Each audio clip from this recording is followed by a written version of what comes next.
Hey everyone, welcome to Popular Cruising. I'm your host Jason Leppert, here with a deck-by-deck review of Princess Cruises' Discovery Princess. The ship is the 6th and final in the Royal class, and we were on board when she was christened by a fun group of reality TV personalities. Remember to stay tuned to the end of the video to see our final pros and cons. Let's start as we do with the ship's specifications. Discovery is a ship with a premium lifestyle and value proposition, and is part of said Royal class. She was launched in 2022, and measures in at a gross tonnage of 145,000 and guest capacity of 3,660, resulting in a moderate passenger space ratio of 39.62. Our accommodations on board were a standard balcony stateroom, which our wearable Ocean Medallion automatically opened with face recognition as we approached. Inside, the updated cabin aesthetic is pleasing, and the plush Princess luxury bed is easily teddy bear approved, as are a handy USB charging port at the base of each nightstand's lamp. At approximately 214 to 222 square feet, the stateroom is spacious enough, but strangely features no sofa nor center table, but a minibar and a vanity desk instead. And outside is a lovely veranda with refreshing sea views.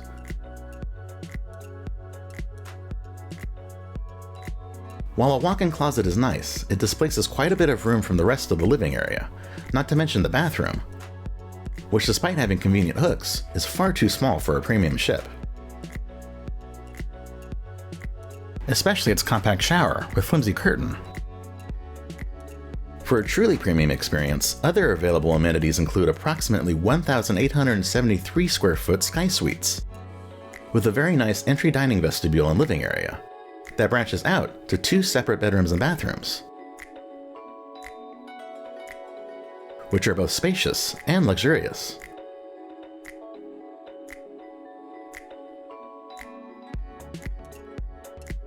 By the way, if you haven't already done so, please subscribe to our channel and hit that bell icon to be notified when all our new cruise videos are published. Sky Suite bathrooms feature a mix of marble-clad showers and tubs, and of course a massive wraparound balcony, with views to the side of the ship, as well as back, overlooking the pool deck and the movies under the stars screen. When you're ready to book your Discovery Princess cruise, we recommend doing so through our sponsor, Fairy Godmother Vacations, who will magically take care of all your trip planning absolutely for free. To get a complimentary quote, just click on the link right here, or call the number or email the address displayed below. Now let's go explore the ship's activities, deck by deck, followed by its dining and entertainment venues. At the bottom core of the ship, on Deck 5, is the ship's signature Piazza Atrium. It's a welcome gathering space, but it's certainly due for a color change. After all, I've heard the dated aesthetic accurately described as the Cheesecake Factory at sea. Here's hoping for modernized interior designs and palettes as the next Sphere class comes online. The Piazza serves as a hub to other venues such as the Internet Cafe, which is certainly less needed now with nearly every passenger coming aboard with Medallion class ready smartphones. Speaking of which, the guest services and shore excursions desks are also less needed with the Ocean Medallion app facilitating many passenger transactions. While the new tech is super cool when it works, it does still fail often enough to consider it temperamental. But the Lotus Spa and Salon is thankfully there to work out any stress. From pedicures, manicures, and haircuts, to full body treatments,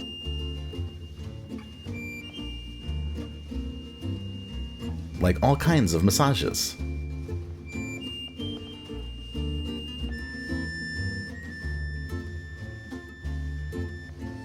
And the marvelous Enclave Thermal Suite,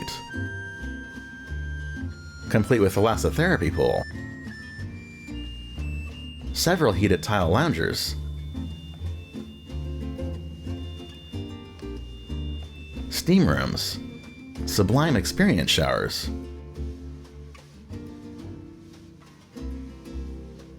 more loungers, and a dryer sauna.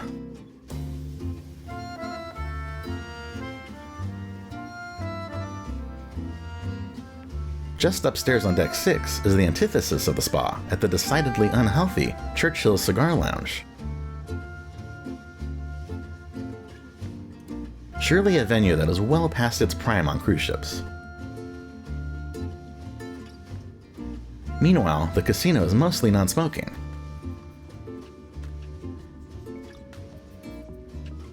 However, cigarettes are unfortunately permitted at designated slot machines, still making for a proliferation of secondhand fumes that also sneak into the adjacent jazz club off and on.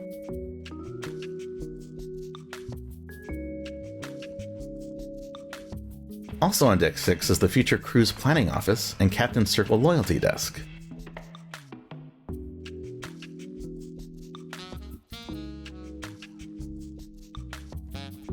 And across the way is the ship's now fully digitized photo gallery.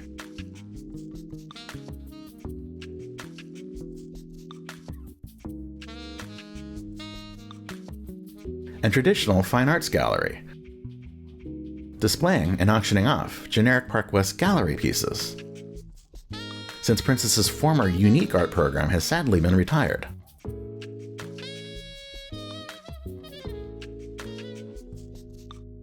Down this retro galleria on Deck 7, a fine example of ocean liner nostalgia, are the bulk of the shops of Princess, showcasing none other than the line's own teddy bear, the cute and cuddly Captain Stanley. And stores also extend elsewhere on the ship on lower decks for additional retail therapy.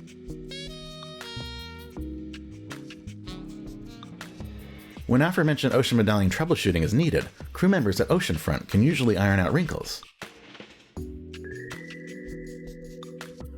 But mobile food and drink delivery was quite slow on our sailing.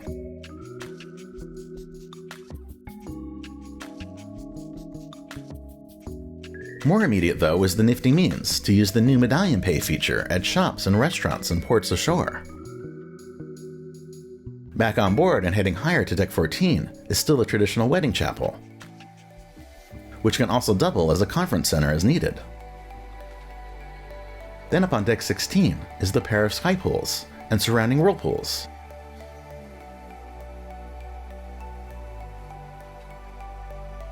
It's somewhat sad to see the central fountain display missing on the newest Royal Class ships, but its omission does allow for more lounging and movies under the Star's viewing space, which also reaches the deck above.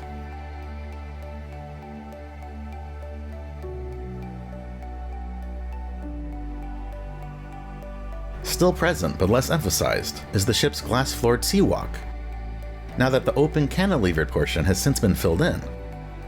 But the experience remains mildly thrilling. Particularly nice is a bonus aft-facing wake view pool at the very back of the ship. And on Deck 17, the fitness center, as on previous ships, has been cleverly separated from the spa and salon that generally do not require a view, for exercise equipment to take advantage of side vistas. Plus, a motion studio sits in the middle.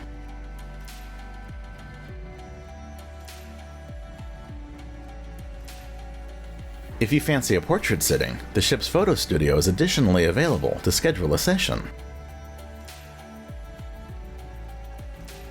Also on Deck 17 is the appropriately titled Camp Discovery in partnership with the television network of the same name. Colorful rooms are divided by age groups. The youngest get a fun jungle gym, for instance, as well as an outdoor play area. Although I have to point out it's right next to a smoking area that can disappointingly pollute the children's space. Older kids, meanwhile, graduate to the likes of air hockey and super cool skee ball, plus video game stations. There's also a space dedicated to teens, but it was closed during our trip. Similarly, just for adults, is the very nice retreat pool and its upper terrace with shaded alcoves and its own jacuzzis. The line's logo and ship's name were being applied above the pool itself during our sailing.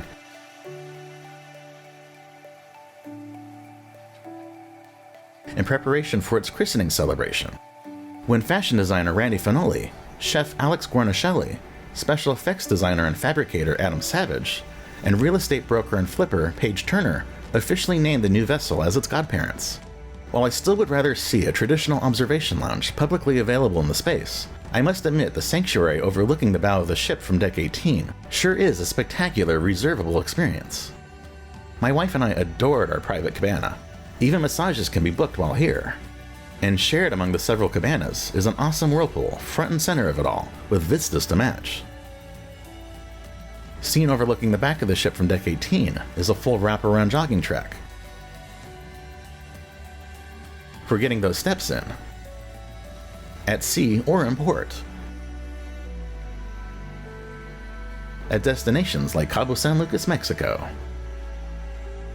And in the middle is center court for various sports action. Not yet assigned is the Indoor Experience Center, which houses an escape room on other ships. Last but not least for activities is the Fun Greens mini golf course, perched highest on deck 19. After working up an appetite, let's continue on to Discovery Princess's dining venues.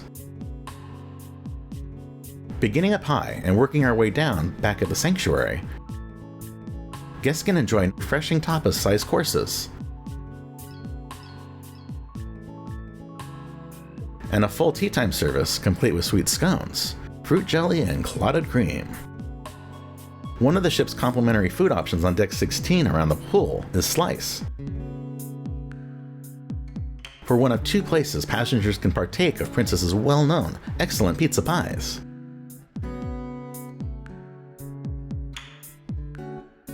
Of course, the Mix is a bar serving drinks to wash it all down with.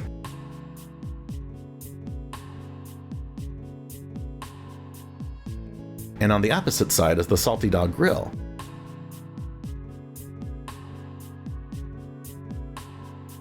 For included burgers, hot dogs, and even rather tasty street tacos. Also poolside is Swirls for complimentary soft-serve ice cream cones, which are indeed a treat on a warm day.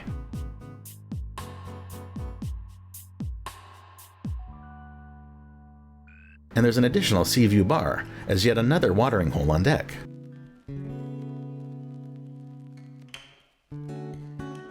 Just inside is the expansive World Fresh Marketplace buffet.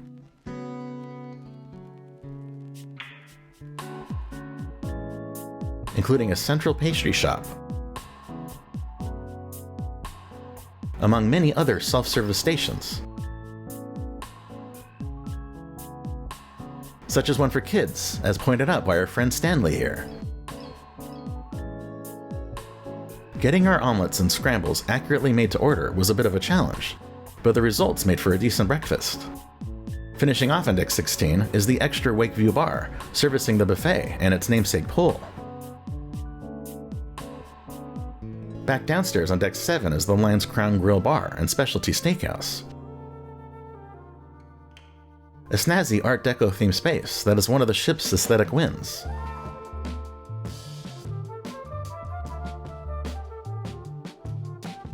Where guests can sit among bottles of wine if they so choose. The bread service here is one of the best at sea, with mouth-watering cheese and butter-stuffed loaves. And appetizers are a mix of refreshing and hearty.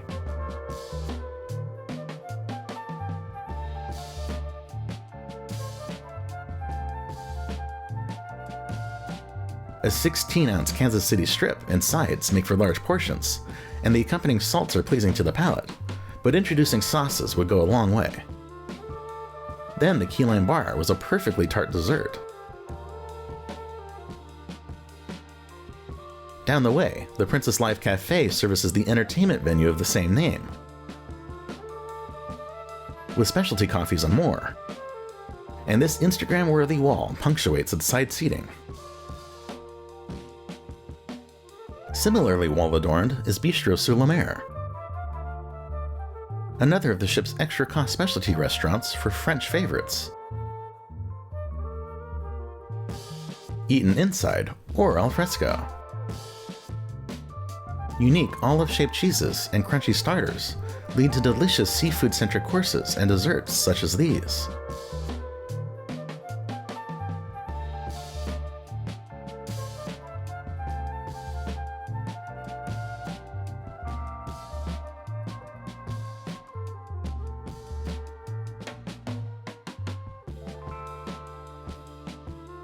for an atrium view pre or post dinner drink that is based on champagne.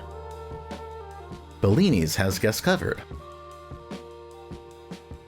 And for the second of the ship's 2 complimentary pizza places, Gigi's Pizzeria offers a sit-down alternative.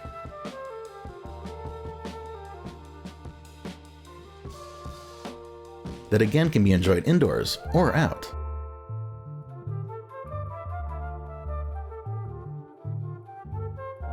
The free antipasta here is okay, but the pies themselves are always standouts.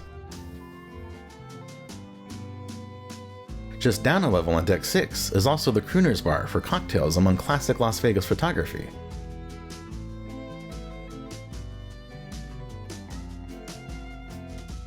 It's a cool space, but still runs a bit too golden in my opinion. I would have liked to try the Ocean Terrace Sushi Bar on Discovery, but non-diners regularly displace dining tables. So I ordered sushi via the Ocean Medallion app that unfortunately took in excess of an hour to arrive, but was still enjoyable enough. Albeit rather dry without soy sauce delivered.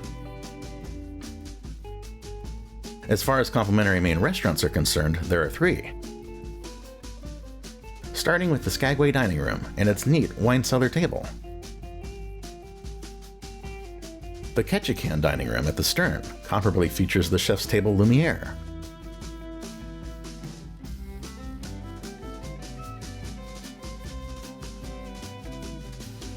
And lastly on Deck 5, the Juneau Dining Room sports its own wine cellar table.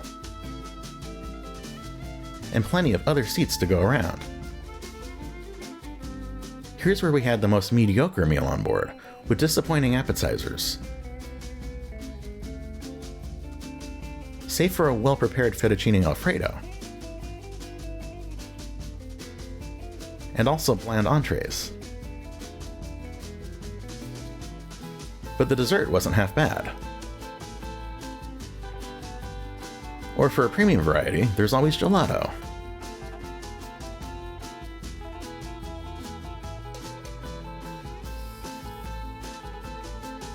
Also off the piazza is the Salty Dog Gastropub, another specialty restaurant that replaces the Vines wine bar found on other ships in the class.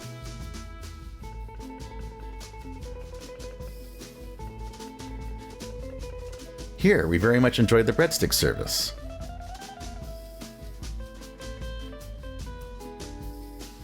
Excellent lobster mac and cheese. Grilled cheese with an outstanding tomato water-based soup. Beef short rib poutine. The SDG burger, which wasn't quite as good as the former Ernesto burger. And a bourbon chocolate pâte de crème, among other tasty dishes. Always a popular spot on board Princess, especially given it's complimentary, is the International Cafe.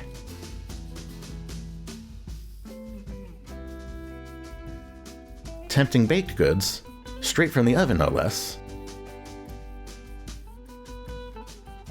Sandwiches, fruits, and other pastries perpetually beckon.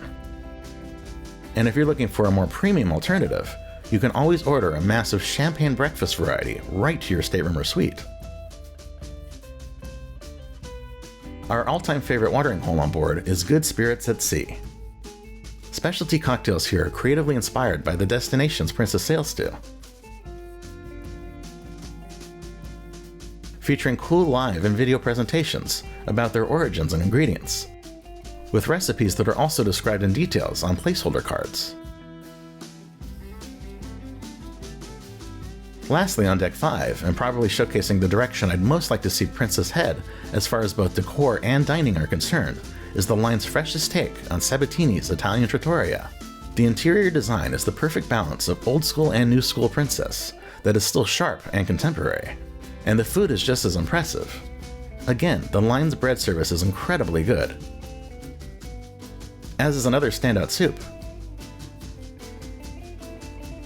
And additional creative appetizers. Plus perfect pastas, classic entrees, and sweet send-offs. Entertainment on Discovery Princess most shines with its exceptional live music found back at the Piazza to start.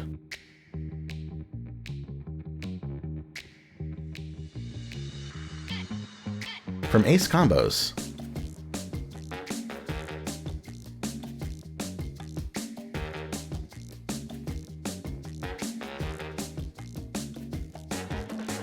and string duos,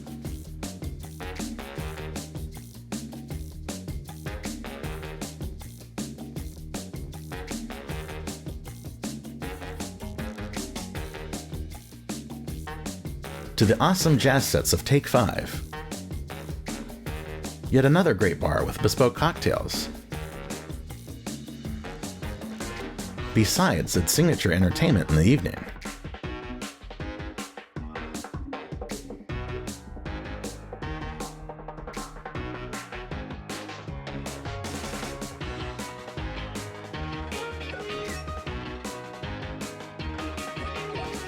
Up on Deck 7, the Vista Lounge acts as a cabaret variety. Screening films, previewing the Real Love Boat reality television series, harkening back to the original,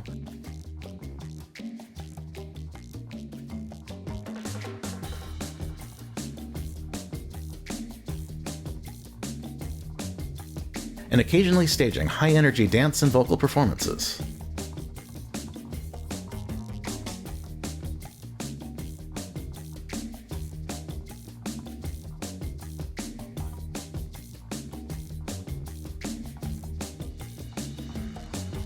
Meanwhile, Princess Live has evolved on the studio concept to be furnished more comfortably for the likes of trivia, film screenings, and more.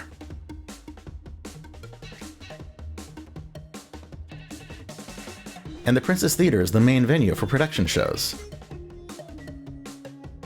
Although the seats here are very narrow, not unlike the old confining Princess Live ones. Performances range from returning favorites such as rock opera, for an interesting fusion of classical and modern music, to the brand new Spotlight Bar, which puts Princess back on our radar for hosting seriously noteworthy production shows. This one cleverly features contemporary tunes, paired to a narrative that spotlights patrons in individual tableaus. Suffice it to say, if you're going to attend just one show on board, make it the wonderful Spotlight Bar.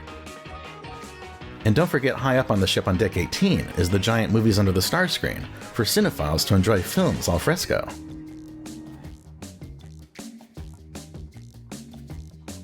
Finishing off with our Discovery Princess pros and cons, what we didn't like as a pain in the aft are the ship's evolving but still dated interior designs and colors, constricted cabin layouts with especially subpar tiny bathrooms and showers, and the temperamental nature of the ocean medallion tech from time to time.